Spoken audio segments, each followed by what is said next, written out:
কোনো অপমান সহ্য হতে দেয় না। আমার আল্লাহ রাব্বুল আমিন তাদেরকে রহমতের চাদর দিয়া ওয়াল্লাহু ইয়াসিমুকা মিনান নাস। আমার ভাইরা, মূল আলোচনায় গিয়েছি বিশ্ব নবীকে 54 বার, 50-এর উপরে হলো স্যার 54 বার আবার নবীকে হত্যার ষড়যন্ত্র করেছিল।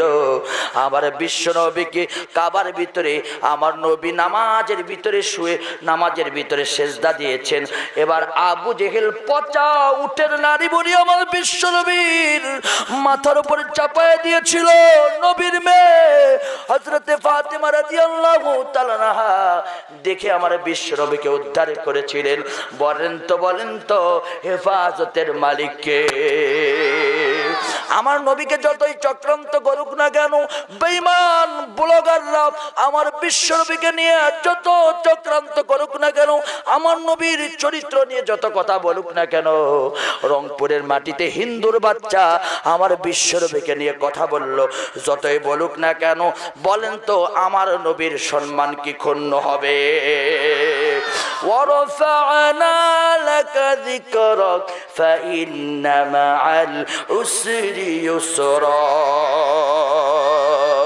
ও বেঈমান, তোমাদের তো নাম নাই, নিশানা নাই, গন্ধ নাই, কিন্তু আমার নবীর নাম 5 বার আজানের ভিতরে হয়, আমার নবীর নাম নামাজের ভিতরে হয়, আমার নবীর নাম মক্কায় হয়, আমার নবীর নাম মদিনায় হয়, আমার নবীর নাম বাংলাদেশে হয়, আমার নবীর নাম ভারতে হয়, আমার নবীর নাম আফগানিস্তানে হয়, আমার নবীর নাম মাছের ভিতরে হয়, আমার নবীর নাম গাছের ভিতরে হয়, আমার নবীর নাম রাস্তায় রাস্তায় হয়, আমার নবীর নাম সব জায়গায় উচ্চারিত হয়।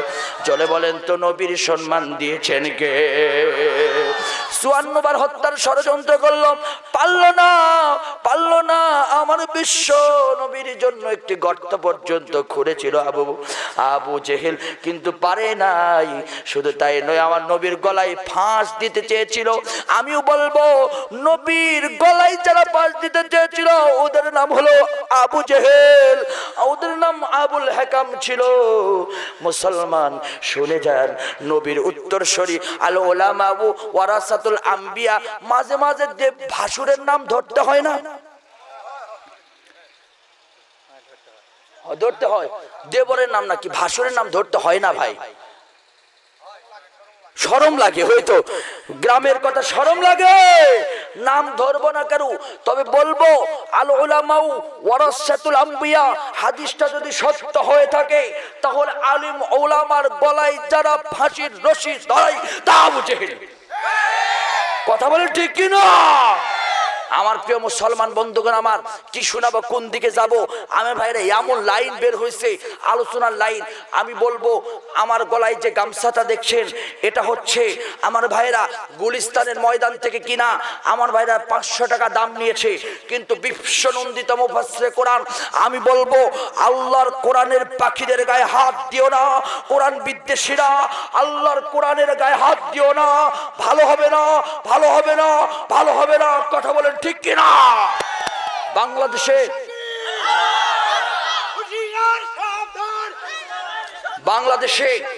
দাঁড়ান, বাংলাদেশে বেঈমানেরা আমাদের কপাল পুড়েছে। কোন দিন যেন সিডর আসে, কোন দিন যেন আইলা আসে, কোন দিন যেন আমাদের ভূমিকম্প দিয়া আল্লাহ রাব্বুল আলামিন আমাদেরকে ধ্বংস করে দেয়। শোনেন শোনেন শোনেন মুসলমান, কলিজা খুলে শোনেন। লন্ডনের মাটিতে আলোচনা করতে বসেছি, আলোচনার হক আদায় করব। লন্ডনের মাটিতে মুসলমান বন্ধুগণ আমার, আমাদের বাংলাদেশ থেকে বিশ্বনন্দিত মুফাসসিরে কোরআন, উনি গিয়া লন্ডনের মাটিতে বিভিন্ন দেশ থেকে দাওয়াত দেওয়া হলো, মেহমান আমার বাংলাদেশ থেকে গিয়েছিল বিশ্বনন্দিত মুফাসসিরে কোরআন যখন আলোচনা করলেন, আব্দুর রহমান সুদাইসির সভাপতিত্বে একটা সেমিনার অনুষ্ঠান হলো। বিশ্বনন্দিত মুফাসসিরে কোরআনের আলোচনা শুনে আপনারা বুঝতেছেন তো বিশ্বনন্দিত মুফাসসিরে কোরআন কায়ে ভাই। মাঝে মাঝে ভাই শোনেন, কথা বলি, সুন্দর হোক অসুন্দর হোক, যখন বোরকা পইরা, যখন নেকাব পইরা যায়, তখন কিন্তু এমনি ভালো লাগে, পর্দা ভালো লাগে আমার ভাই, খোলাখুলি কথা সব সময় ভালো লাগে লাগে আমার ভাইয়েরা। বিশ্বনন্দিত মুফাসসিরে কোরআন আলোচনা করলেন আব্দুর রহমান সুদাইসি সাহেবের চোখ দিয়ে পানি আসলো। উনি মক্কায় গেলেন, গিয়ে বাদশাকে বললেন, বাদশা শোনেন, বাংলাদেশে একজন কোরআনের রত্ন আছে, সেই রত্নকে আমাদের মক্কা শরীফে গেস্ট হিসাবে দাওয়াত দিতে হবে। হজের মৌসুমে আল্লামাকে গেস্ট হিসাবে দাওয়াত দিয়া, ও মুসলমান শুনে যান, দাওয়াত দিয়ে মুসলমান ওই কাবা, যে কাবা আমি 2015 সালে কাবার গিলাফ ধরেছি, ইন্না আউওয়ালা বাইতান উদিয়া লিন্নাসি লাল্লাযী বিবাক্কাতা মুবারাকাও ওয়া হুদাও ওয়া রাহমা। এই কাবা শরীফের গিলাফ ধরলে, কাবার দিকে তাকাইলে আল্লাহ পাকের কাছে যত কিছু চাবেন সবগুলো আল্লাহ কবুল করে নেবে। ও মুসলমান, সেই কাবার দরজা খুলে বিশ্বনন্দিত মুফাসসির কোরআনকে সিজদা দেওয়ার অনুমতি দেওয়া হয়েছিল। দুরাকাত নামাজ পড়ে প্রাণ ভরে বাংলাদেশের মুসলমানের জন্য কেঁদেছিল। শুধু তাই নয়, আপনি বিএনপি করতে পারেন, আপনি আওয়ামী লীগ করতে পারেন, আপনি জাতীয় পার্টি করে করতে পারেন, আপনি জাসদ করতে পারেন, আপনি বাসদ করতে পারেন, আপনি যে দল করুক না কেন, আপনার বিবেক একটু নাড়া দেন তো, দেখেন তো বিবেক কি বলে। মুসলমান সে জায়গায় গেলেন, গিয়া যখন আলোচনা করলেন, ও মুসলমান সেই জায়গায় গিয়া 2 রাকাত নামাজ আদায় করলেন। আব্দুর রহমান সুদাইসি সাহেব আর বাদশা বললেন, ও বিশ্বনন্দিত মুফাসসিরে কোরআন, আপনার কণ্ঠ থেকে হাজার হাজার মানুষ কোরআন শুনে মুসলমান হয়েছে, হয় নাই? মুসলমান হয়েছে। আপনাকে আমরা কি দিয়ে উপহার দিব? আপনাকে উপহার দেওয়ার মতো জিনিস নাই, কারণ আপনি পৃথিবীর শ্রেষ্ঠ নিয়ামত। আল্লাহ পাক বলেছেন, ওয়ামান আহসানু কাওলাম মিম্মান দাআ ইলাল্লাহ, যারা আল্লাহর কোরআনের দাওয়াত দেয় তারা শ্রেষ্ঠ। আমার প্রিয় মুসলমান বন্ধুগণ, ওই কাবার গিলাফটা প্রত্যেক বছর কাবার গিলাফটা পরিবর্তন করা হয়, পরিবর্তন করে পৃথিবীর বিশিষ্ট আলেম, বিশিষ্ট ব্যক্তিত্বদেরকে দেওয়া হয় কেটে কেটে। বিশ্বনন্দিত মুফাসসিরে কোরআনকে ওই কাবার গিলাফের একটা অংশ, সে কাবার গিলাফটা ধরলেই পর্যন্ত আল্লাহ পাক মাফ করে দেয়।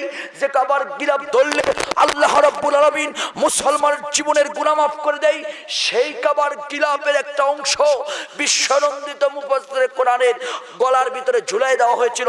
চট্টগ্রামের ময়দানে এইরকম একটি গামছা নিয়ে বিশ্বনন্দিত মুফাসসিরে কোরআন আলোচনা করত।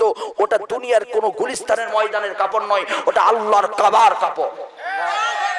কোন ধর্ষকের গলায়, কোন জিনাকারের গলায়, কোন নাস্তিকের গলায়, কোন কোরআন বিদ্বেষীদের গলায় আল্লাহর কাবা ঘরের গিলাফ উঠতে পারে না। মিথ্যা ষড়যন্ত্র করে আল্লাহকে যারা নির্যাতন করে ফাঁসির মঞ্চে ঝুলতে চাই, আল্লাহর কসম ওই কোণে কখনোই বাতিলদের দড়ি উঠবে না।